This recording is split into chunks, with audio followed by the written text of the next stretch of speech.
बिस्मिल्लाहिर्रहमानिर्रहीम। अस्सलाम वालेकुम दोस्तों, अब तो लोग इतने खुदगर्ज हो गए कि कुदरत के फैसलों को भी मानने से इनकार करने लगे। दोस्तों, एक इंसानियत सोज वाक़या पेश आया जनूबी चीन में।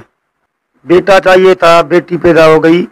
मजीद तफसीलात में जाने से पहले इस वीडियो को लाइक करें, बाबर टीवी को सब्सक्राइब करें, बेल आइकन को प्रेस करना ना भूलें। आखिर में पाकिस्तान जिंदाबाद, पाक फौज पाइंदाबाद का नारा कमेंट जरूर करें। अपने ही वालिदैन ने नौमौलूद बच्ची को कचरेदान में फेंक दिया। कचरा उठाने वाले को नौमौलूद बच्ची कूड़ेदान में पड़ी मिली, जिसको फलाई मरकज भेज दिया गया।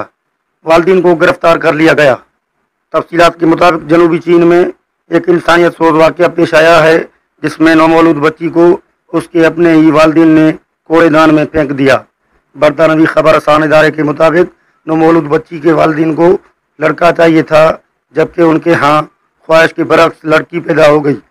लड़की पैदा होने पर वालिदैन ने नौमौलूद बच्ची को बेयार मददगार कूड़ेदान में फेंक दिया, जहाँ खुशकिस्मती से एक स्ट्रे क्लीनर के वक्त पर पहुंच जाने से उसकी जान बच गई। न्यूज़ रिपोर्ट में बताया गया है कि जोड़े के यहाँ पहले ही 2 बेटियां पैदा हो चुकी थीं, जिसके बाद अब वो अपने घर में एक लड़के की पैदाइश के ख्वाह थे। गली से कचरा उठाने वाले एक वर्कर की नज़र कूड़ेदान में पड़ी बच्ची पर उसने फौरन पुलिस से राब्ता किया।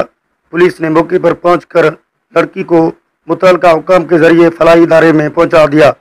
खबर रसान इदारे ने बताया है कि एक सरकारी बयान के मुताबिक इस घिनौने जुर्म में मुलव्वस वालिदैन को शक की बुनियाद पर गिरफ्तार कर लिया गया है।